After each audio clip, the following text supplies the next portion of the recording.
India vs Sri Lanka super over போட்டி இப்போ தான் காமெண்ட்ரி முடிச்சுட்டு வரேன். ஸோ என்னோட தொண்டை கொஞ்சம் கரகரப்பிரியாவாக இருந்தால் தயவு செஞ்சு மன்னிச்சுக்கோங்க. பட் என்ன ஒரு போட்டிங்க, ஃபைனலுக்கு முன்னாடி ஒரு ஃபைனல் அப்படின்னு சொன்னால் மிகையாகாது. ஃபைனல் ஒரு பெரிய பிரம்மாண்டமான ஒரு விருந்து அப்படின்னு நம்ம நினச்சோன்னா, இது வெறும் ஆப்படைசர் இல்லை, இதுவே வந்து ஒரு ஃபுல் மீல்ஸ், ஒரு தலவாழல போட்டு ஒரு பிரமாதமான விருந்து. 2 அணிகள் வாட் ஆர் தி ஆட்ஸ் 202 202 அப்படின்னு ஐடென்டிக்கல் ஸ்கோர்ஸ் மட்டும் இல்லாமல் 5 விக்கெட் தலா இழந்திருந்தாங்க. அண்ட் என்ன கான்ட்ரிபியூஷன்ஸ், எவ்வளோ அப்ஸ் அண்ட் டவுன்ஸ். அண்ட் இந்த போட்டி பொறுத்த வரைக்கும் இந்தியாவுக்கு வந்து 2-3 பிளேயர்ஸ் சூரியகுமார் யாதவ் சொன்ன மாதிரி ஒரு கிராம்ப்னால் பாதிக்கப்பட்டிருக்காங்க மேட்சோட முடிவில். ஏன்னா அவ்வளவு உழைப்பு, அவ்வளோ மெனக்கெடல் இருந்திருக்கு. எல்லா போட்டியிலையும் இருக்கும். பட் இந்த போட்டியோட எமோஷ்னல் டிமாண்ட்ஸும் ரொம்ப அதிகமாக இருந்திருக்கும். அதனால் இதுலேருந்து ரிக்கவர் ஆகணும், அந்த ஒரு நாள் தேவைப்படும் அப்படின்னு சொல்லியிருந்தார். பட் என்ன ஒரு போட்டி. ஸ்ரீலங்கா டாஸ் ஜெயிச்சு முதல்ல போலிங் போட தேர்வு செஞ்சாங்க. அதுக்கப்புறம் அபிஷேக் சர்மா வேலையை செஞ்சார். சுப்மன் கில் நல்லா ஆட ஆரம்பிக்கும் போது அவுட் ஆன பிற்பாடு நிறைய நல்ல நல்ல விஷயங்கள் இந்தியாவுக்கு நடந்தது தற்செயலாக. ஏன்னா இன்றைக்கி வந்து சஞ்சு சாம்சன் எங்கே ஆடுவார், நம்பர் 3ல் அவங்க 3 பேட்டர்ஸ் பயன்படுத்தியிருக்காங்க வெவ்வேறு டைமில். நம்பர் 4ல் 3 பேர், நம்பர் 5ல் 4 பேர். இந்த மாதிரி ஒரு ஒரு மெரிகோ ரவுண்டு மாதிரி இருந்திருக்கு இந்திய அணியோட பேட்டிங் ஆர்டர்.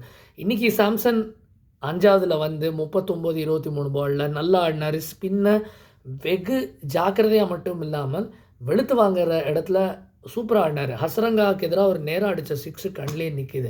அதே மாதிரி திலக் வர்மா அவரோட நல்ல finishing touch, finishing form continue பண்ணார்.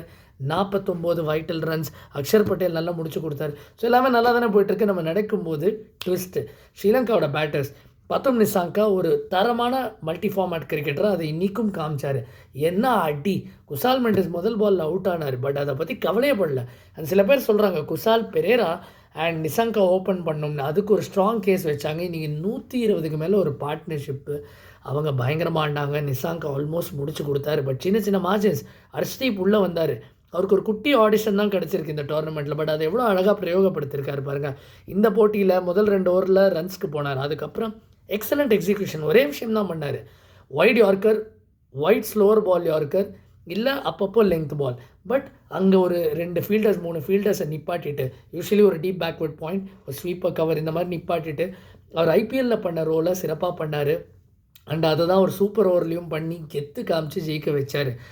On the other hand Harshit Rana முதல் 3 ஓவர் 43 ரன் கொடுத்தக்கப்புறம் அவர் போட்ட கடைசி ஓவரும் ஒரு அற்புதமான ஓவர், சூப்பர் ஓவருக்கு தள்ளியிருக்கு. இன்ஃபேக்ட் கொஞ்சம் பெட்டர் ஃபீல்டிங்கோட இந்தியா அங்கேயே கூட ஜெயிச்சிருக்கலாம். பட் இந்த போட்டி இஃப்ஸ் அண்ட் பட்ஸ் நிறைய இருந்தது. 11-16வது ஓவரில் கூட வருண் குல்தீப்போட கான்ட்ரிபியூஷன் மறக்க முடியாது. இந்த வீடியோ பிடிச்சிருந்ததுன்னா two subscribe to get subscribe.